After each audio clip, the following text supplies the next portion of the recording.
grâce d'arriver dans ce dernier dimanche de l'année 2024. Nous pouvons par ta grâce nous autorisera dans une nouvelle année, l'année 2025. Que ton nom soit grandement béni et béni la suite de notre programme dans le nom de Jésus. Amen. Amen. Je crois que c'est notre fort. Alléluia. Alors je te demanderai de saluer ton voisin. Et derrière, devant, en le souhaitant, disant, Dieu nous a fait grâce d'arriver en ce dernier dimanche de l'année. Bougez s'il vous plaît, déplacez-vous, il y a des vides, il y a beaucoup de vides là. Que Dieu soit béni, qu'il soit béni, qu'il nous a fait grâce. Alléluia, ici on ne bouge pas. Ici on ne se salit pas. Salut votre frère, salut votre frère. Que Dieu soit béni. Nous sommes dans la maison de Dieu, c'est une grâce. Cette année, beaucoup nous ont laissé. Mais Dieu nous a trouvé encore utiles et nous a gardés par sa grâce. Et nous voici, nous sommes en train de cheminer vers. Nous sommes déjà à la fin de l'année.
Merci pour ces quelques acclamations.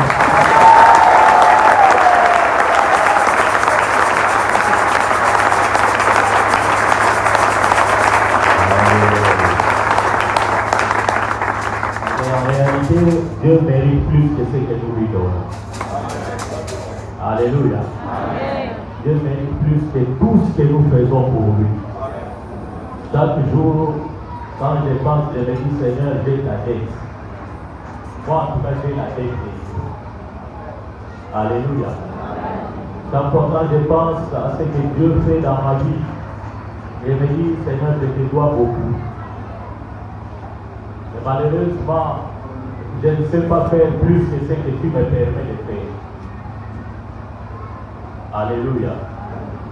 Aujourd'hui, c'est le dernier dimanche de l'année. Je ne sais pas si tu as fait comme moi. J'ai commencé depuis le 1er janvier, j'ai commencé à revoir, à regarder sur les rétroviseurs ce qui s'est passé dans ma vie depuis le 1er janvier 2024 jusqu'à ce matin. Et je me dis, Seigneur, je te dois encore plus. Même si j'ouvre ma bouche pour te dire merci, mais je sens que c'est trop peu. Et je me demande qu'est-ce que je dois faire encore et encore pour arriver à la hauteur de tout ce que Dieu fait pour moi. Et je me rends compte que je peux tout faire, ça sera toujours insuffisant. Alléluia. Nous lisons 1 Thessaloniciens chapitre 5, le verset 18. Nous pouvons nous lever pour lire cette parole, ce verset. 1 Thessaloniciens chapitre 5, verset 18. Nous lisons au nom de notre Seigneur Jésus. Rendez grâce en toutes choses, car c'est à votre égard la volonté de Dieu en Jésus-Christ. Amen. Ne te réveille pas encore, s'il te plaît, une minute. Regarde ton voisin, lis ça pour lui. Lis pour ton voisin.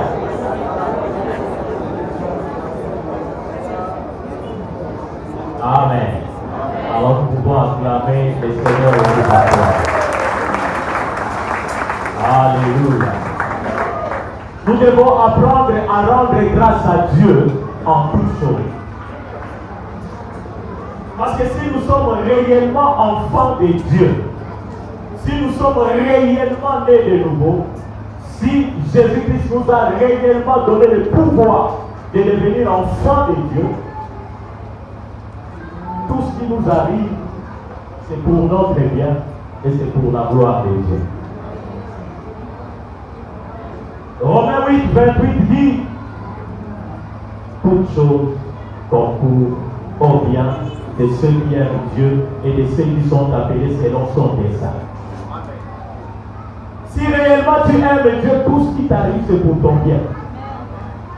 Mais parmi les choses que Dieu permet pour ton bien, il y a des choses qui vont te faire pleurer. Et ça sera pour ton bien. Tu pleures, tu te lamentes, tu as même envie de mettre fin à ta vie certaines fois. Mais c'est pour ton bien. Alléluia. Le Seigneur m'a appris cela il y a plusieurs années en arrière. S'il me fait grâce, je vais témoigner les 31. Alléluia. Vous savez, il y a quelques années, quand nous étions encore à Kinshasa, c'était le premier dimanche de l'année. Le pasteur Ziba, paix à son âme, a entonné un cantique. Compte les bienfaits de Dieu et tous devant tes yeux, tu verras en adorant combien les nombres les grands. Il a dit fermez les yeux maintenant, commencez à compter les bienfaits de Dieu de l'année passée. Et alors commencez à lui rendre grâce, commencez à l'adorer. Malheureusement pour moi, cette année-là, c'était l'année la plus noire. Tout ne marchait pas. Tout était bloqué. Je ne sais pas cette année-là si j'avais mangé le foufou 10 fois. Je ne sais pas. C'était la première fois de ma vie de connaître une telle souffrance. Alors j'ai fermé les yeux, j'ai compté, je ne voyais rien. Pendant je ne sais combien de minutes, j'ai cherché, je ne voyais rien. Et alors que les autres étaient déjà en train d'adorer, moi les yeux fermés, je voyais des noirs sur noirs. Je voyais que toute la douleur de cette année, toute la souffrance, tous les malheurs. Et alors le Seigneur m'a dit, écoute-moi, les plus grands et les plus hauts bienfaits que tu aies bénéficié de moi, c'est de me connaître. Alléluia. Parce que moi j'ai regardé le matériel, j'ai regardé l'argent, la promotion, toutes ces choses, j'avais tout perdu. Alors je disais, bon, c'est rien. Et je me dis, non, il y a plus que tout ça. Le fait que j'étais permis de me connaître, c'est ça qui est plus important. Et alors j'ai commencé à adorer le Seigneur. Alléluia. Des fois quand nous regardons ce qui s'est passé en 2024, nous nous disons dans cette année en tout cas, Dieu m'a oublié. Dieu m'a déçu. Et nous faisons des prières que moi j'appelle des prières insensées. Ceux qui ne prient pas, tu les bénis. Ceux qui ne font pas ceci. Et moi, ton enfant, toutes choses concourent au bien de ceux qui aiment Dieu. Regarde ton voisin qui est-ce que Dieu aime Dieu. Est-ce que réellement tu aimes? Depuis le 1er janvier jusqu'au 29 décembre, il t'a prêté son souffle de vie. Alors qu'autour de toi, il y a plusieurs qui sont morts. Certains avec beaucoup d'argent. D'autres sont allés même dans des hôpitaux expérimentés à l'étranger, mais ils sont morts avec leur argent. Et des fois, tu étais plus malade que les autres, mais toi, tu es vivant jusqu'à maintenant.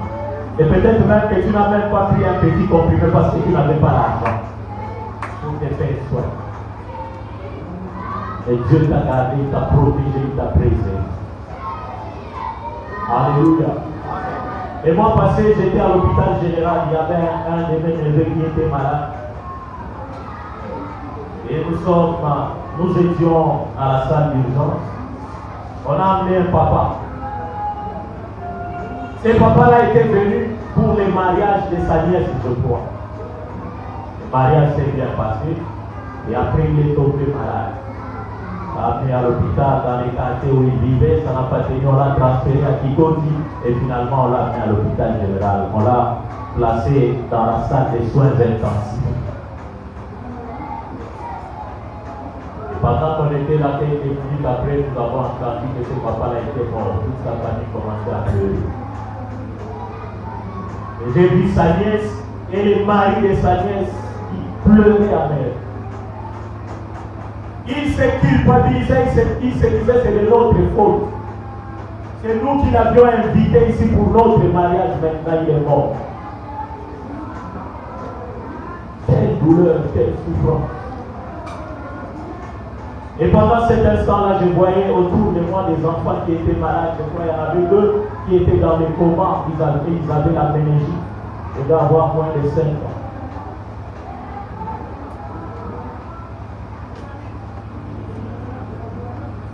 J'ai développé une mauvaise habitude. Quand je me retrouve devant de telles situations, tout de suite, ma mémoire me rappelle ce qui s'est passé. Je me suis rappelé lors de mon mariage, il y a des gens qui étaient venus et qui sont rentrés sains et saufs. Qu'est-ce que moi j'ai fait pour que Dieu protège les miens et pour que celui-là puisse mourir? Est-ce que moi je suis spécial par rapport à ces jeunes couples? Alléluia. Et le lendemain, on a transféré les neveux dans les pavillons des enfants, quoi, les pavillons 3. Pendant que j'étais avec lui après qu'il a, J'ai vu un jeune couple qui entrait avec un bébé d'un mois. À peine, non, une semaine, excusez. Ils venaient à peine les mecs sont sortis de l'hôpital, de la maternité, et ils reviennent à l'hôpital, malades. J'ai vu les parents, comment ils étaient dérangés. Et quand on cherchait à pérenniser l'enfant, c'était compliqué parce qu'on ne trouvait pas les bains. Et l'enfant criait. J'ai eu envie de pleurer. Parce que je me suis souvenu que j'ai eu des enfants, mais jamais à une semaine, mes enfants sont rentrés à l'hôpital. Qu'est-ce que moi j'avais fait pour que Dieu préserve mes enfants à cet âge-là, une semaine après leur naissance, qu'ils soient en bonne santé? Et que ces jeunes couples-là puissent souffrir. Alors moi je vous ai dit chaque fois quand je regarde ma vie, je dis Seigneur, j'ai ta dette. Qu'est-ce que moi j'ai fait? Qu'est-ce que j'ai payé? Rien. Et il a préservé mes enfants à cet âge-là. Il ne faut pas retourner à l'hôpital une semaine après leur. Pas plus tard qu'hier, un jeune homme qui m'a fait pleurer, et jusqu'à présent, quand je pense, j'ai des larmes aussi. Je me demande, Seigneur, pourquoi tu l'as envoyé? Qu'est-ce que je devais faire que je n'ai pas fait? Et pendant que je priais, je pense, quand je voyais l'image de ce jeune homme-là, ça me faisait mal. Et même maintenant, après midi, j'étais chez moi, je me faisais coiffer, j'ai entendu quelqu'un frapper au portail de la parcelle. Il a insisté. Et nous lui avons demandé d'entrer. J'ai vu un jeune homme. Il avait un bassinet sur la tête. Il m'a dit, papa, je vends les solos, les petits. Je vends les solos. Et tout de suite, dans ma mémoire, une réponse est venue. J'allais lui dire, je n'en ai pas besoin. Et je rends grâce à Dieu parce que Dieu m'a créé là à la parole. Il a mis ce que j'appelle un ralentisseur entre mon cerveau et ma bouche. Avant de parler, quand la pensée vient avant de parler, je prends quelques minutes. Juste je voulais dire ça, mais j'ai entendu ma bouche dire, viens, approche ici. Il s'est approché, je lui ai dit, qu'est-ce que tu vends? Mon papa, je vends les solos. Je dis, bon, dépose, montre-moi. Tu vends ça combien? On a 1000 francs, 1000 francs. C'est toi-même qui plantes ça ou vous achetez. Oh, papa, nous allons acheter ça dans des terres. Ça m'a fait très mal. J'ai dit, bon, je dois acheter. Je n'avais pas l'argent sur place. Heureusement, Dieu fait les choses. Juste à cet instant, il y a un jeune homme que j'avais envoyé qui est revenu, qui m'a rendu l'argent. Je dis, papa, voilà les restes. Je lui ai donné ça, j'ai pris. Et il est parti. Quand il m'a dit merci papa, j'ai eu très mal au cœur. J'ai dit j'étais enfant comme ces jeunes hommes. Bien que je ne sois pas né dans une famille riche, mais je n'ai jamais fait ce qu'il fait à cet âge.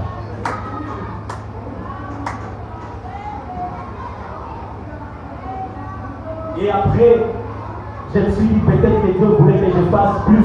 J'avais donc beaucoup de questions. Je voulais lui demander qu'est-ce qui t'a convaincu de venir frapper ici?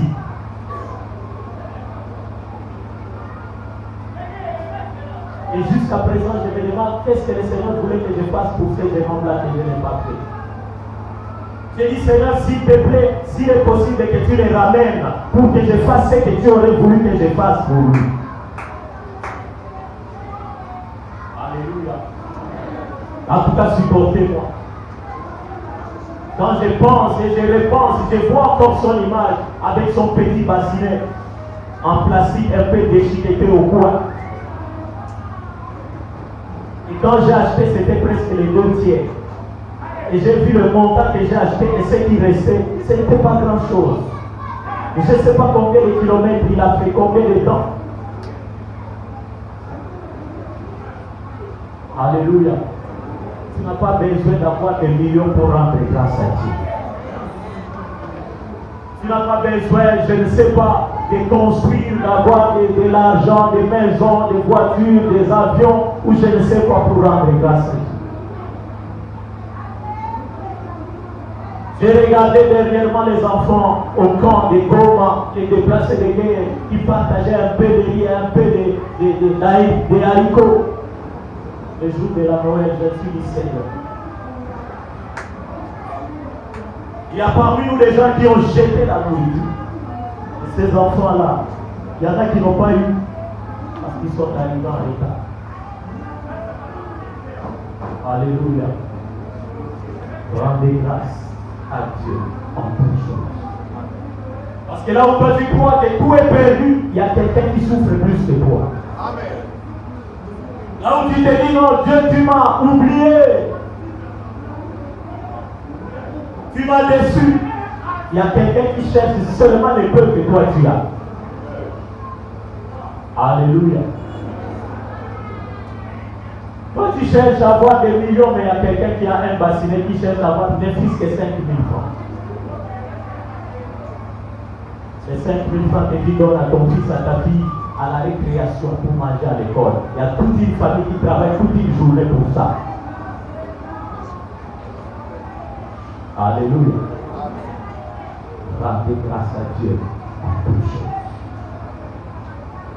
Ce matin, alors que tu es ici, dans la présence de Dieu, il y en a qui désiraient venir comme toi, adorer leur Dieu, mais qui n'ont pas pu. Ils ont été empêchés parce qu'ils étaient malades, parce qu'ils ont connu un deuil, parce qu'il y a quelqu'un qui est malade dans la famille. Peut-être parce qu'ils n'ont pas eu les moyens de transport. Je ne sais pas combien de fois tu as mangé cette semaine, mais il y en a qui n'ont pas mangé une seule fois. Je vais apprendre à rendre grâce à Dieu. Si tu arrives à la fin de l'année, et 12 mois, rends grâce à Dieu. Je me souviens dans notre groupe de la promotion, nous avons perdu 3 collègues en seulement 2 semaines, novembre, décembre. 3. Les premiers étaient renversés par une moto.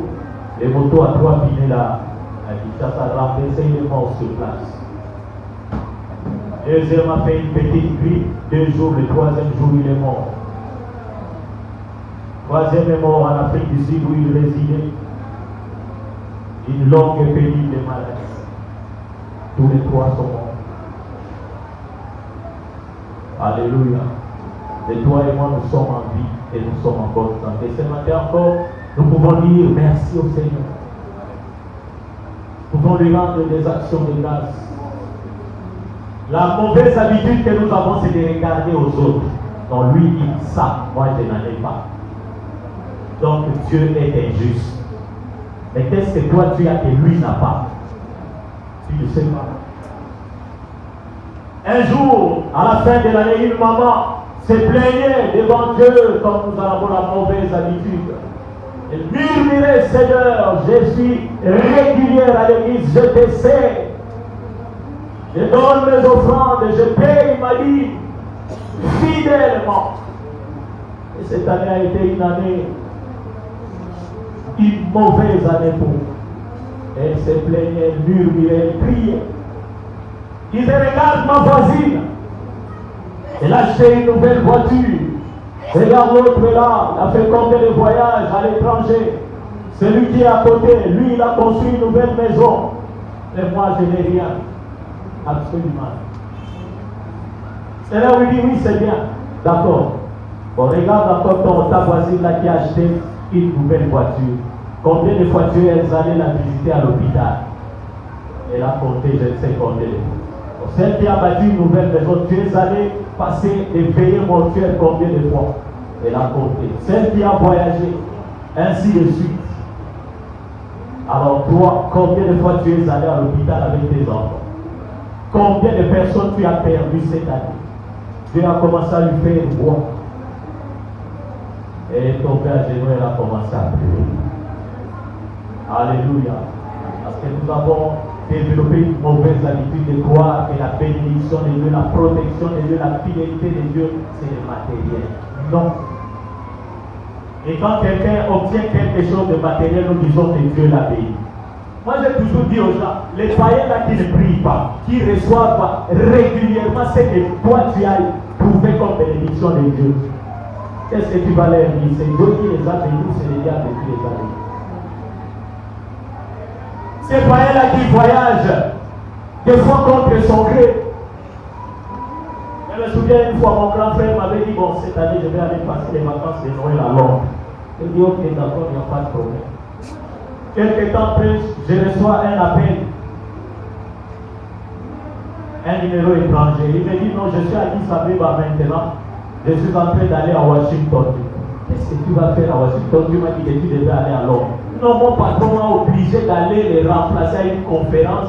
Bon, je ne pouvais pas refuser, j'ai accepté. Il n'avait pas prié pour ça. Il n'a pas gêné. On l'a compris d'aller aux États-Unis. Alors que lui, il voulait aller à Londres. Il est allé.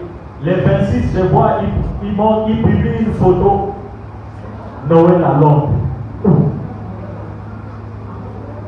Il a fait le tour. Afrique, États-Unis, Europe, sans prier. Donc, tu vas dire que cet homme-là, il est plus béni que toi. Parce que toi, tu n'as pas voyagé comme ça, tu es mauvais. Tu ne t'aimes pas.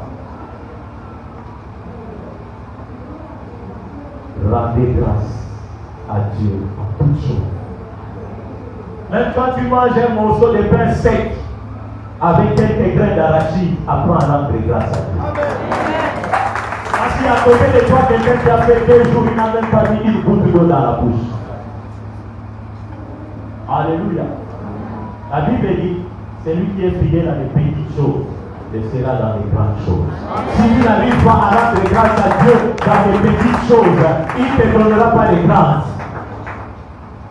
Il faut que tu comprennes d'abord que dans les petites choses, tu es fidèle, que Dieu voit ça, qu'il t'agrée dans les petites choses et il commencera à te donner des grandes. Mais nous voulons être grands tout de suite. Tu nais aujourd'hui, tu veux marcher aujourd'hui, tu veux te marier aujourd'hui, tu veux avoir des enfants aujourd'hui, construire des maisons aujourd'hui, ainsi de suite. Ça ne se passe pas comme ça. Même Jésus-Christ dans le monde, il n'a pas fait comme ça. Alléluia. Non. Tu ne peux pas tout avoir le même jour. Ça, c'est le piège du diable. Voilà pourquoi plusieurs tombent dans ce piège. Et ils se retrouvent dans l'idolâtrie. Un jour, il y a eu 10 lépreux qui sont allés voir Jésus. Vous savez, les lépreux, à l'époque, c'était des personnes impures parce que la lèpre est une maladie contagieuse. À cette époque-là, elle n'était pas encore maîtrisée comme maintenant. Alors quand vous aviez la lèpre, vous deviez vous éloigner de tous. Vous deviez aller vous mettre vous-même en quarantaine. Luc chapitre 17, versets 11 à 19. Et chaque fois quand vous passez quelque part, vous devez crier impur, impur, pour avertir les gens afin qu'ils fuient, qu'ils s'écartent de vous. Comme à Kipik maintenant, quand vous passez, vous criez mauvais, tout le monde va fuir, va vous laisser des passages. C'était comme ça à l'époque. Alors il y en avait 10. Quand ils ont entendu parler de Jésus, ils ont crié. Et Jésus, à distance, leur a dit, ils ont crié, Jésus, maître, aie pitié de nous. Jésus les a dit, il leur a dit, allez vous montrer au sacrificateur. Pourquoi? Parce qu'à l'époque, celui qui attestait la guérison de la lèpre, c'était le sacrificateur. Il devait aller te présenter lui, il regarde les signes, s'il trouve que c'est ok, il te dit non, tu es guéri. Et maintenant tu donnes ton action de grâce. Alors Jésus leur dit, allez vous présenter que le sacrificateur. Et ils sont allés. Et en chemin, ils ont constaté qu'ils étaient tous guéris. Une parenthèse, la guérison physique peut venir instantanément. Mais elle peut venir aussi progressivement avec les temps. En quelque sorte, Jésus leur disait, allez-y, mettez en action votre foi. Pendant que vous serez en chemin, dès que vous arriverez devant les sacrificateurs, il constatera. Et la guérison se fera en chemin. Quand ils ont quitté Jésus, il n'était pas guéri. Mais en chemin, en faisant les mouvements, c'est là qu'ils ont reçu la guérison. Des fois, on priera pour toi, mais tu ne verras pas la guérison tout de suite. Tu devras être mobile. Tu devras mettre ta foi en action, en activité. Alléluia. Amen. Et ils ont constaté qu'ils étaient physiquement guéris. Alors, un seul, parmi les 10, qui était aussi un étranger, un samaritain, qui n'était pas juif, il est revenu sur ses pas. Il est tombé au pied de Jésus face contre terre. Et il a rendu grâce à Dieu. Alléluia. Il a rendu grâce à Dieu pour sa guérison. Écoutez la réponse de Jésus. Jésus prenant la parole dit, les 10 n'ont-ils pas été guéris? Je te pose la question, les 10 n'étaient pas guéris. Et les 9 autres, où sont-ils? Laissait-il prouver que cet étranger, pour revenir et donner gloire à Dieu? Puis, il lui dit, lève-toi, va, ta foi t'a sauvé. Alléluia. Amen. Alléluia. Amen. Ta foi t'a sauvé. Tous les 10 étaient guéris, et lui seul était sauvé. Alléluia. Tu ne m'as pas compris. 10 lépreux étaient guéris, mais un seul était sauvé. Qu'est-ce qui est plus important, la guérison physique ou le salut éternel? Ils se sont contentés de leur guérison physique, ils sont partis. Je ne sais pas si à leur époque il y avait des débouts congolais ou tous les autres, ils sont allés là-bas. Ils sont allés boire, se réjouir, manger le poulet, la viande. Non, je suis guéri. Souvent, nous avons récupéré les 10 années perdues. Ils vont dans les boîtes, ils vont courir derrière les femmes, je ne sais pas, pour récupérer les années que la lèpre avait dévorées. Et celui-là, il s'est dit non, j'ai une dette comme envers cet homme-là, je dois retourner à ses pieds. Alléluia. Je le dis et je le dirai toujours, nous devons retirer nos yeux des mains de Jésus et les fixer sur les pieds de Jésus. Tant que tu n'auras pas appris cette leçon, que tes yeux seront toujours sur les mains de Jésus, tu auras un problème. Ta vie chrétienne sera une corvée. Parce que tu seras toujours en train de murmurer, moi j'ai pris, moi j'ai fait ceci, Dieu ne m'a pas béni. Est-ce que Dieu est obligé de te bénir? Demande à ton voisin, qu'est-ce qui oblige Dieu de te bénir? Qu'est-ce qui oblige Dieu de te bénir? Réponds-lui. Alléluia. Rien n'oblige Dieu de nous bénir. Rien. Et retirons nos yeux des mains de Jésus. Fixons nos yeux sur les pieds de Jésus. La Bible dit tout a été mis sous ses pieds. Tout ce que tu recherches là, c'est sous les pieds de Jésus. Nous devons apprendre à fixer les yeux sur les pieds de Jésus. Et quand tu fixes les yeux sur les pieds de Jésus, tu ne seras pas debout, tu seras prosterné. Et tu regardes ses pieds. Amen. Alléluia. Amen. En signe d'humilité, tu te dis, je suis petit. Tu peux faire de moi tout ce que tu veux. Parce que quelqu'un qui est à genoux, prosterné, il ne voit pas ce qui se passe autour de lui. C'est-à-dire qu'il laisse sa vie entre les mains de celui qui est debout devant lui. Alléluia. Il peut lui asséner un coup à la ligne et il meurt, il part. Ma vie dépend de toi. Je ne suis rien sans toi. Des fois, quand nous chantons des cantiques, comme je le dis toujours, je ne sais pas si nous comprenons ce que nous chantons. Quand tu chantes les piliers qui soutiennent ma vie, Jésus-Christ, qu'est-ce que tu penses? Tu penses à quoi? Est-ce que tu comprends d'abord un pilier, c'est quoi? Alléluia. Moi, je comprends parce que mon nom signifie pilier. Je sais ce que ça signifie. Alléluia. Mon nom signifie pilier. Aussi. Ça. Quand toi tu chantes les piliers, Jésus, les piliers qui soutiennent la vie. Tu comprends ce que c'est? Si on enlève tous ces piliers ici, est-ce que cette charpente peut rester debout? Alléluia.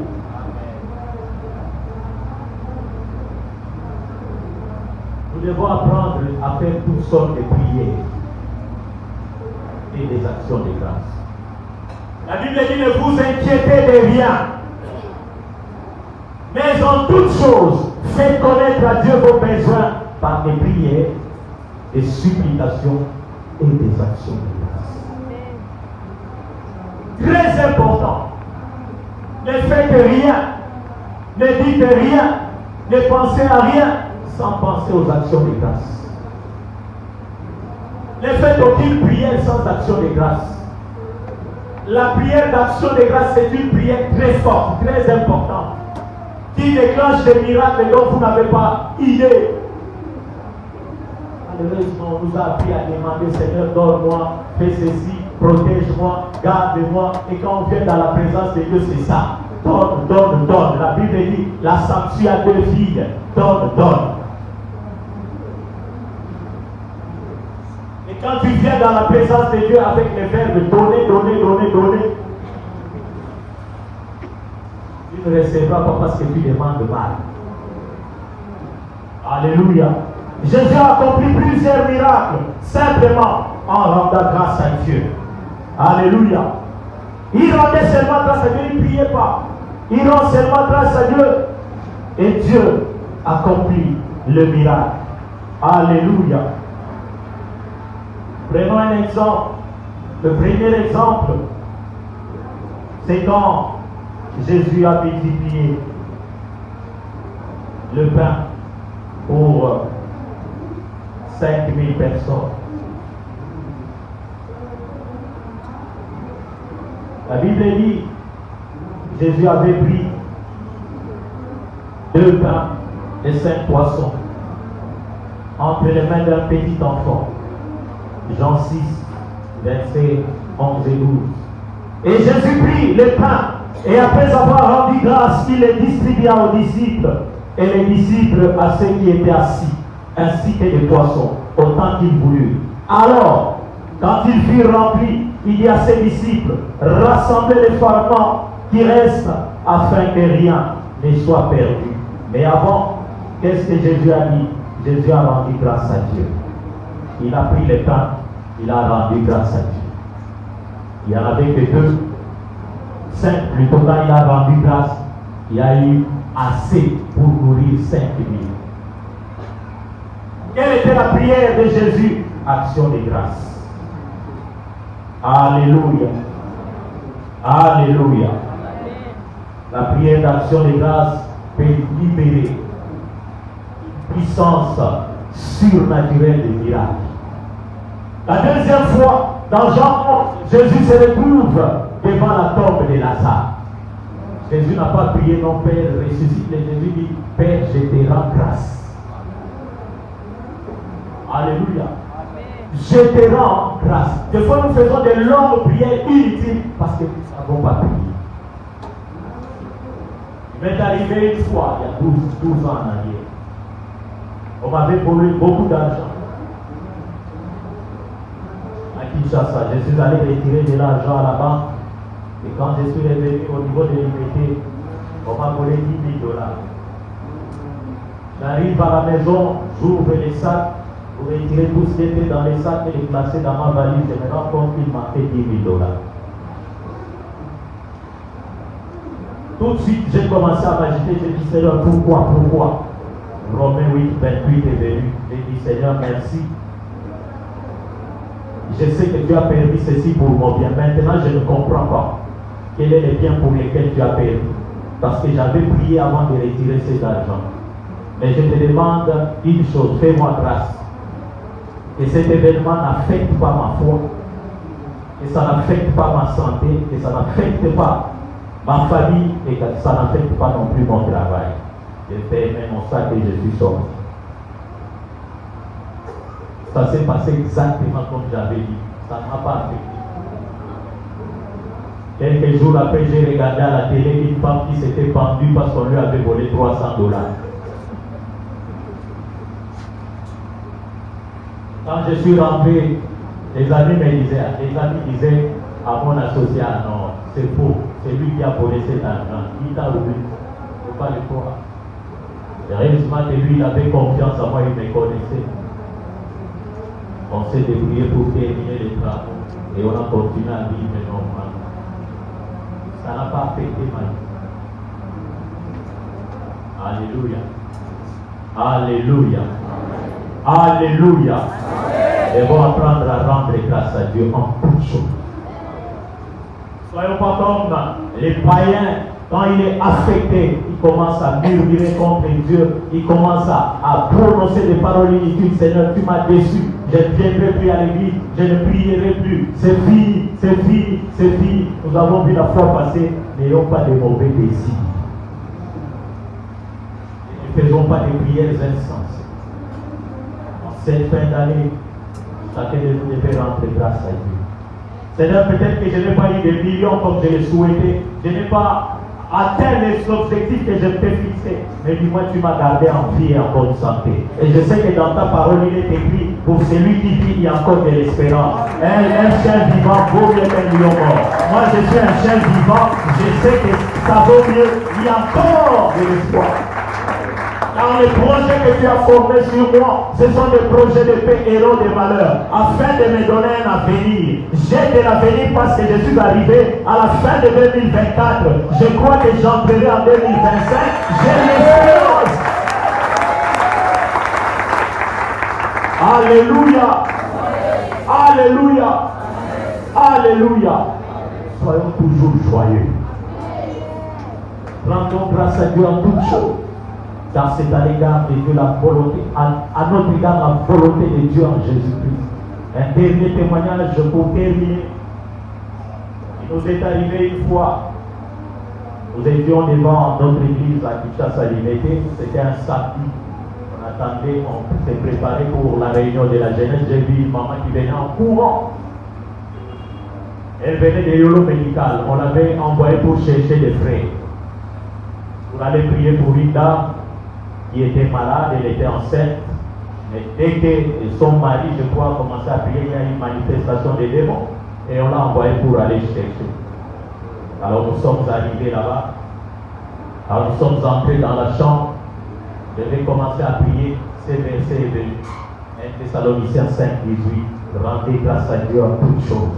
J'ai dit aux bien-aimés qui m'accompagnaient, nous allons seulement rendre grâce à Dieu. Parce que c'est lui qui a permis que nous soyons là maintenant, en face de cette femme. Dès que nous avons élevé d'abord, nous avons commencé à dire merci Seigneur. Nous te rendons grâce. Les démons se sont manifestés. La femme a quitté le lit où elle était assise. Elle est allée se cogner contre la baie vitrée qui séparait les chambres. Alléluia.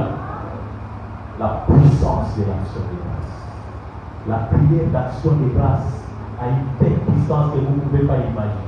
Elle déclenche les miracles. Toi qui attends des miracles en gênant, en priant, c'est bien. Mais je te conseille cette semaine, ces derniers jours de l'année, rends seulement grâce à Dieu. Ne demande plus rien. Élève ta voix seulement, commence à lui dire merci. À l'occasion de rien, dis seulement merci. Alléluia.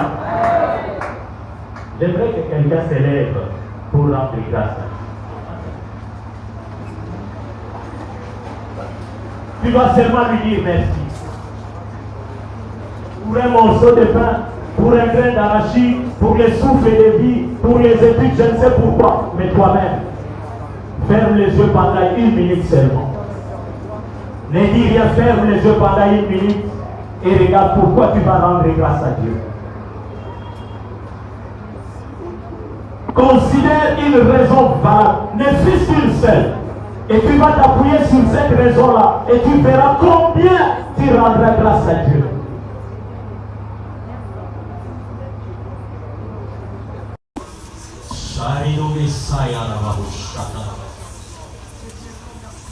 Élève ta voix maintenant, dis-lui merci.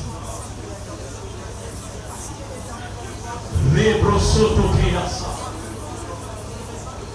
Elebrosoto Robostaïda. Ah, je croyais que tu allais rendre grâce à Dieu.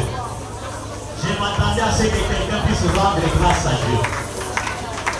Je m'attendais à ce que quelqu'un élève sa voix et commence à dire merci à Dieu.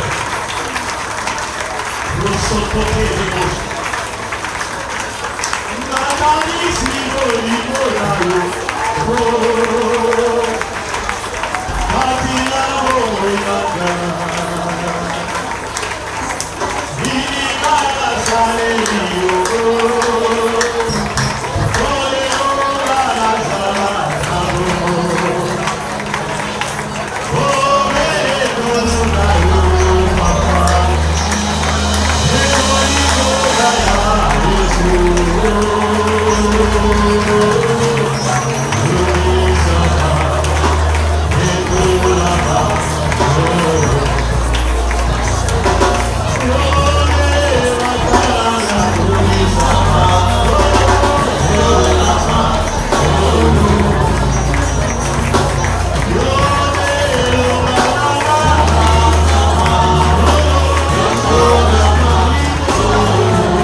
la nuit de mardi, le 31, nous allons continuer, nous viendrons pour rendre grâce à Dieu. Que Dieu vous bénisse.